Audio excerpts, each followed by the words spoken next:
நாராயண ஓம் நாராயண நாராயண நாராயண ஓம் நாராயண நாராயண நாராயண ஓம் நாராயண நாராயண நாராயண ஓம்.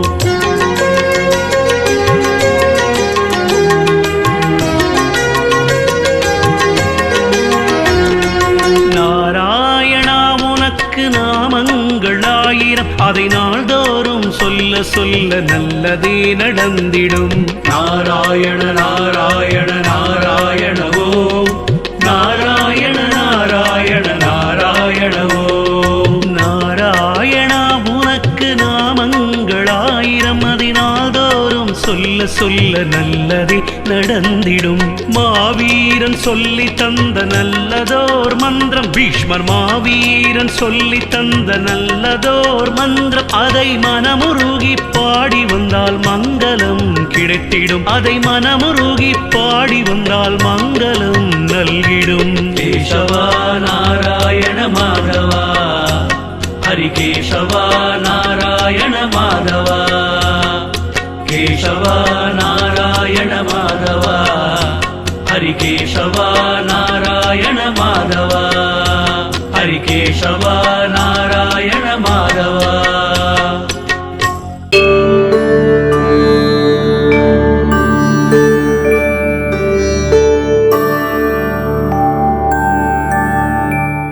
இரண்டாவது சதகம் 101வது திருநாமம். அச்சுதா.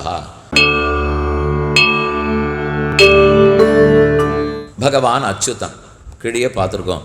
நழுவதில் இல்லாதவன். தன்னை வந்து அண்டினவர்களே தன் பக்தர்களே ஒரு நாளும் நழுவ விட்டுடவே மாட்டார். தேபியா பிரபன்னேபியா ந அபகதா. கதா அபகதா பிரிஞ்சுட்டார். அபகதா பிரிஞ்சார். ந அபகதா போகவே இல்லை, பிரியவே இல்லை.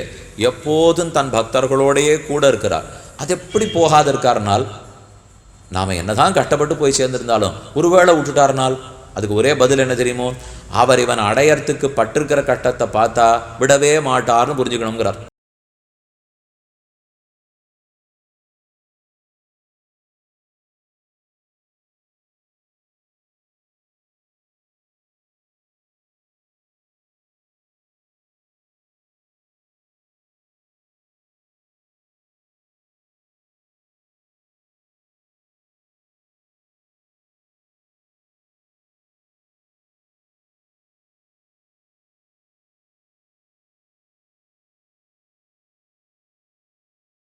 ஒரு பொருளை ரொம்ப சிரமப்பட்டு அடைஞ்சிருக்கோம்னு வச்சுங்க, விட்டுடுவோமா? பார்த்து பார்த்து 7 மதில் கட்டி ராத்திரி தூக்கமே வராது, திறந்து பார்க்க மாட்டோம். அப்படி ஒரு பொருள் வசதியாக இருந்துன்னா பார்ப்போம் இல்லையோ. இந்த ஜீவாத்மா ஒரு முக்தனாகி பகவானை வந்து அடைஞ்சுட்டா அவனுக்கு பெரிய மாணிக்கங்கட்டி கிடச்சா போலையாம் பகவான்.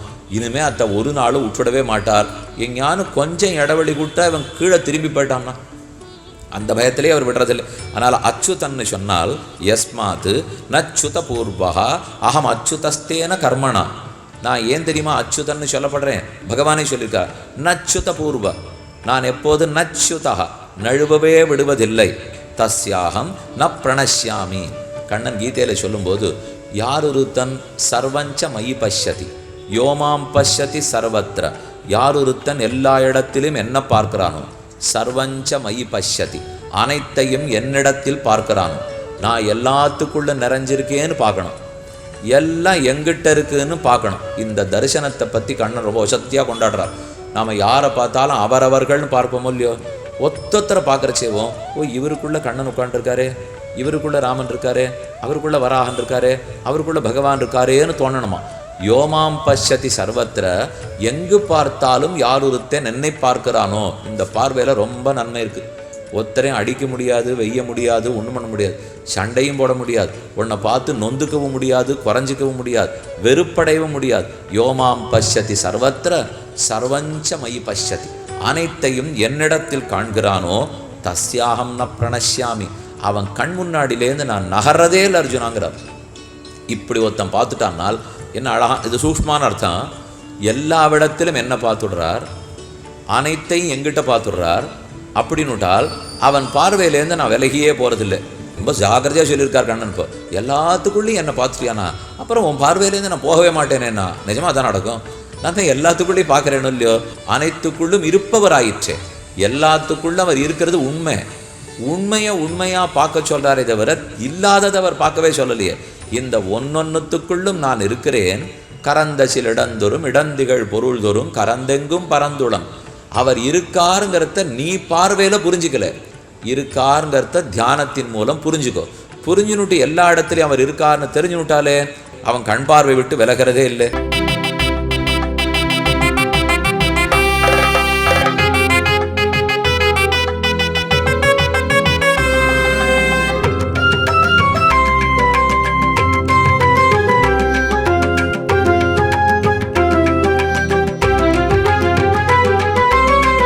நாமங்கள் 1000 கொண்ட நாராயணா உந்தன் பாதங்கள் போற்றி பாடி பணிகின்றோ.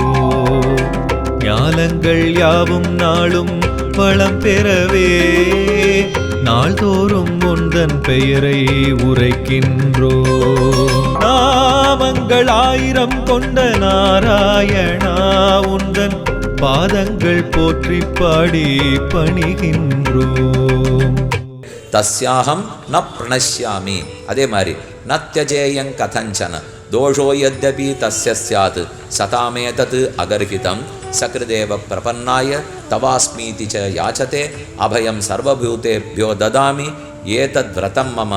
ஒரு நாளும் என் திருவடியை சரணமாக பற்றினவனே நத்யஜேயம் கதஞ்சன, என்ன தோஷத்தோடு வந்திருக்கட்டும், தோஷோ யத்யபி தஸ்ய ஸ்யாத் சதாமேதத் அகர்ஹிதம், அவன் தோஷவானானா இருந்தாலும் என்னை பிடிச்சுனுட்டான், அவனை நான் ஒரு நாளும் விடுவதில்லை.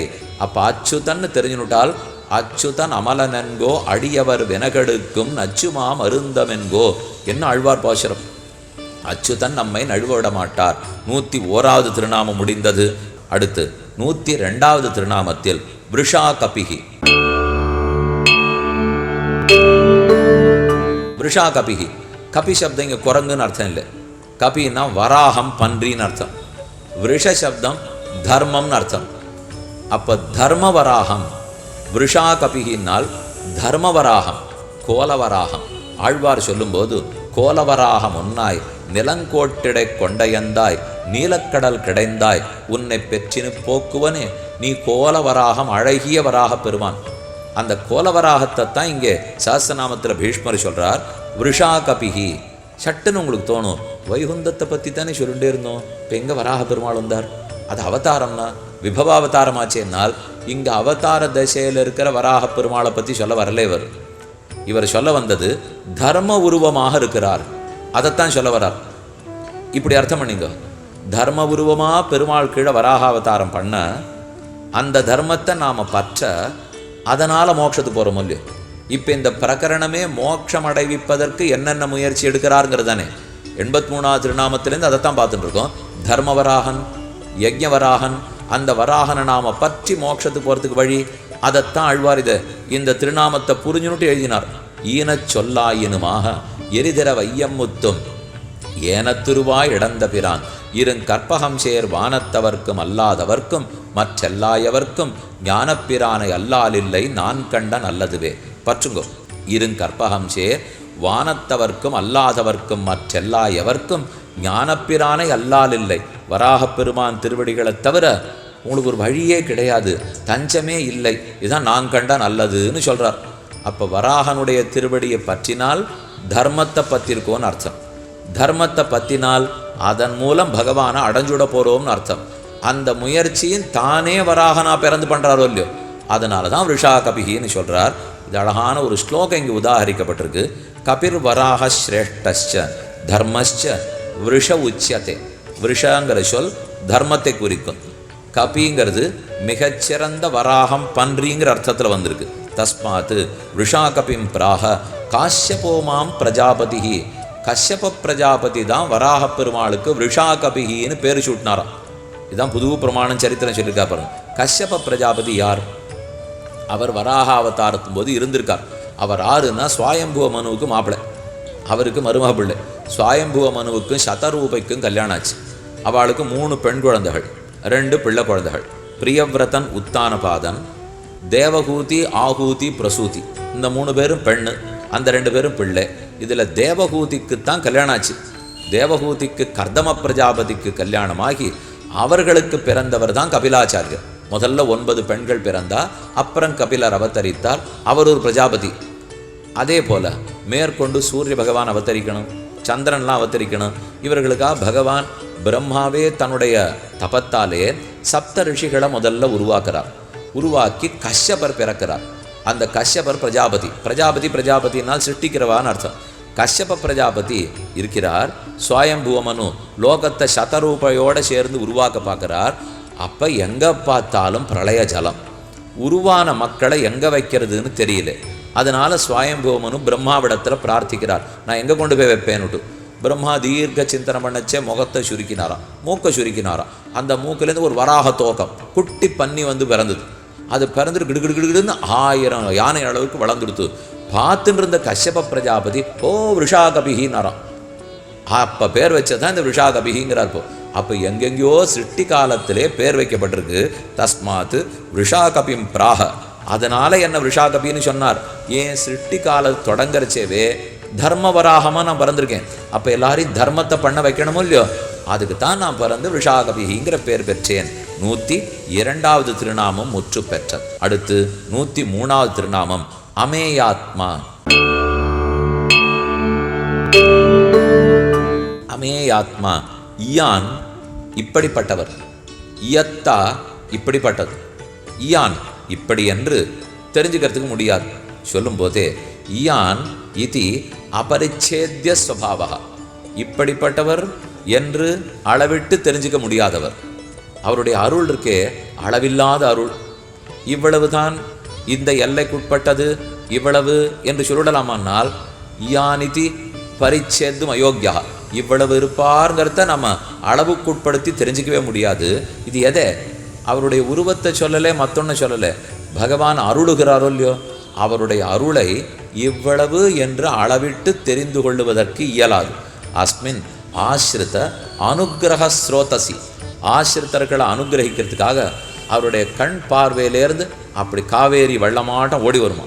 இது ஜல வெள்ளம் இல்லை, ஜலப்பிரகாகம் இல்லை, குணப்பிரவாகம், பகவானுடைய அருள் பிரவாகம். அது நம்ம பெருமாளை சேவிக்க போலச்சே நம்ம நோக்கி ஓடி வருமா.